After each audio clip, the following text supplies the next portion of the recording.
Hi everyone, in this lecture I want to discuss a very important painting by the Spanish painter Diego Velazquez, who was a resident in Spain in the 17th century. The name of this painting, it's an informal title, is Las Meninas, the Maids of Honor, and it's painted in 1656, a few years before Velazquez's own death. And it's widely regarded as one of the most important paintings in the history of Western art for a number of reasons. One is it's really one of the, if not the greatest painting by perhaps the finest painter ever to come out of Spain. And highlights Velazquez's extraordinary virtuosity with oil paint on a sort of vast, almost panoramic scale, even though it is an interior. At 10 feet in height, it is covered, particularly in the lower portion of it, with an extraordinary variety of textures and light effects and things like that, with a relatively limited palette. But more important than that, I think, is the degree to which the painting reveals itself on closer study to be an exploration of the power of image making, the power of the artist, the way in which the artist can use painting not simply as a depiction of physical objects or optical phenomena, but indeed as an intellectual exploration of the properties of art itself. And I think the general scholarly consensus on this work of art is that Velazquez is quite deliberately pointing the viewer in that direction. Before we get started talking about the painting specifically, it's worth taking just a minute or two to consider Velazquez's own situation in Spain in the 17th century. As I mentioned already, he's a painter in the first two-thirds of the 17th century. His dates are 1599 to 1660. He displays remarkable virtuosity at a young age. A good example of this would be the Water Carrier of Seville, which is painted around the age of 20 and is a tour de force of representation of textures, light effects on a variety of surfaces. To illustrate what I mean, consider the glass of water that's being offered here by essentially a water cellar, which has a fig in it, and he masterfully captures the effects of light and transparency, the fluid inside, the sort of mist on the outside, and so on. Directly adjacent to that, we see a glazed earthenware jug with a certain degree of reflectivity. We really get a sense, again, of that texture. And then closest to the viewer, this terracotta unglazed jug, which would have been used to store water, and it would have been kept cool because of the evaporative properties of it. And you can see, if you look very, very closely, you can see small beads, droplets of water on the exterior of this. If we go elsewhere in the picture, we can see the rapidity and fluency of Velazquez's brushstrokes as he depicts the outer mantle of this individual. Also interesting and important, particularly for the artist's young age, is his depiction of the water carrier himself as a truly noble and dignified human being despite his lowly social status and occupation. And I think that that's a really, really critical aspect of Velazquez's achievement. And we can see this almost 24 or 25 years later in his portrait of Philip IV, who becomes Velazquez's chief employer after just a few years after the water carrier is painted. And in this particular portrait, known as the Fraga portrait, we see the king in the midst of one of his endless military campaigns, portrayed not as a kind of icon or image of kingship, but really as an actual human being somehow trapped in the costume and the role of being king. And as if to underscore that, I think Velazquez has really gone overboard in his representation of the king's costume, which is really a kind of confection of dots and dashes, a sort of shorthand for the appearance of fabric. And then in the midst of all this kind of illusion, you see this really striking, really penetrating portrayal of character and personality, along with the distinctive Habsburg physiognomy, particularly that prominent chin right here.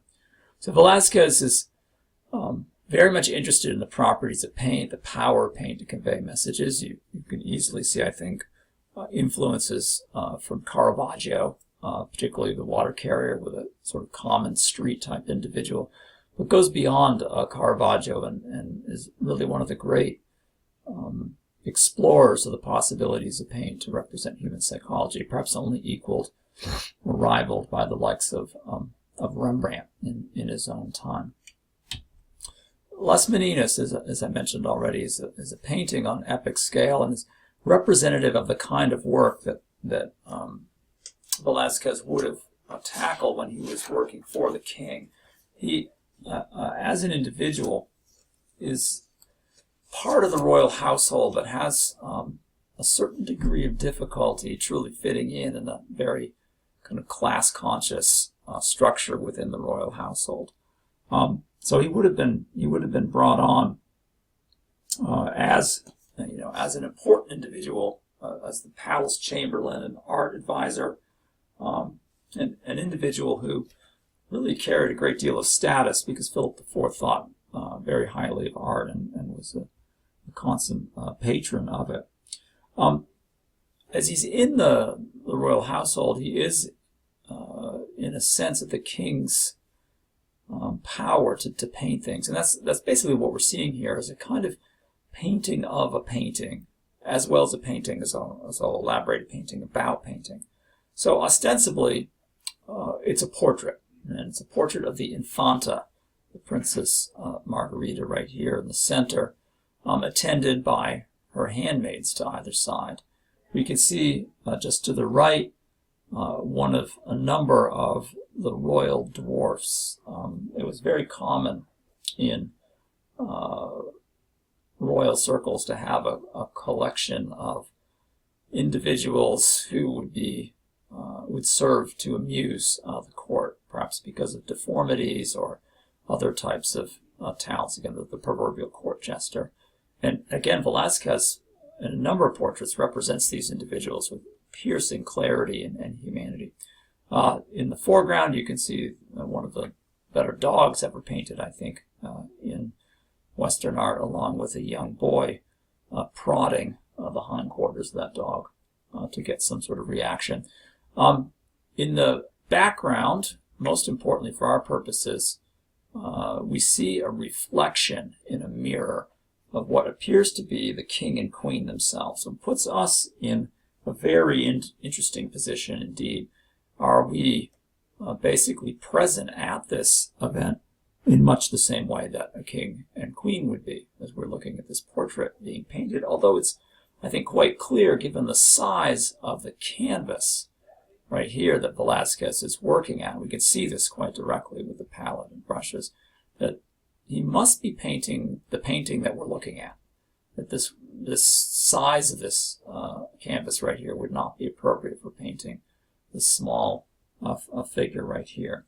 And that, I think, is a good way of kind of segueing into the bigger theme here, which is the idea that this painting is really about the art of painting in general, and really a piece of art about the power of art and, of course, the power and status of the artist creating the work of art. This is, I think, prompted partly by the presence of this painting. We'll talk more about that in a second. But I think most prominently by the presence of the artist himself, with the famous insignia here of the Order of Santiago, an exclusive elite courtly order which Velazquez obtained at considerable personal trouble. Velazquez puts himself, if you look at this just very, very closely, just a little bit higher than everybody else. You can see that. So there's this sense of somebody who is important, and this is important because of the setting of this within the actual palace itself. Velazquez is surrounded by images, and you can see this in any number of obvious ways. Obvious meaning paintings on the wall, right here. And art historians have gone and found, though they are obscure and difficult to read, that these are copies of paintings by another famous Flemish painter, Peter Paul Rubens, who probably, influenced by Italian masters such as Annibale Carracci, etc., painted images of the relationship of the gods and art. So this is, again, a very clear reference to the power of art, the kind of divine nature of art. More paintings are found on the wall to the right, in the right of the picture. Most curiously of all, perhaps, is this painting right here, which we can't see. We see the back of the painting, and this raises a kind of interesting paradox, and this picture is full of them, of painting a painting where we can't see what the artist is painting. What we see is the back of the painting, and emphasizes the kind of mundane circumstances, the raw materials with which the artist conjures up a kind of intellectual hall of mirrors, quite literally, because if you look at the other images that are present in the painting, you can see, for instance, that reflection of the king and queen. Is that a mirror, or is this a painting? Or this individual right here framed by the doorway. So the illusionistic kind of conjuring trick that Velazquez is playing here is really of the utmost interest, I think, to later art historians. Now, why would this be? Well, the reason it would be important to consider this is precisely that role of the status of the artist, which I've made reference to with the Santiago emblem right here. That as we move into the later 17th century, there's going to be more focus on the part of increasingly artists themselves and theorists about art to think about the intellectual capacities of the artist, not just to represent interesting or important, say, historical or theological or philosophical themes, say going back to the School of Athens or something like that with Raphael, but also to begin to think reflexively, right, self-consciously, being very aware of the power of art in its own right, and also the problems of art. So if art is a window into the world, what kind of window is it? Is it a mirror, right? Is it something else altogether, a duplicate? Is that duplicate valid in its own right? Is it inferior to follow the sort of Platonic line in the subject?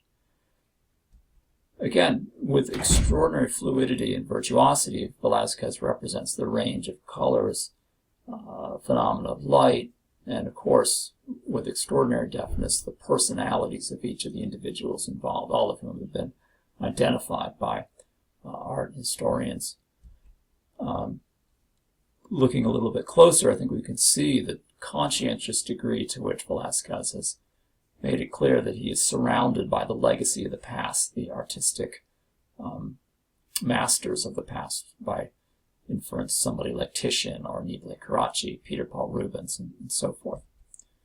And focusing again on the contrast, the mundane details, but also the extraordinarily complex and sophisticated handling of those objects, that material, the paint and wood and canvas and so forth. I think that it's not at all coincidental that there's a great deal of interest in portraiture and self-portraiture among artists, most famously in this period being Rembrandt. We have a nice kind of reference to this, I think, with the Italian artist Artemisia Gentileschi and her self-portrait as pittura, as painting, that indeed Velazquez is doing this, and perhaps his finest work.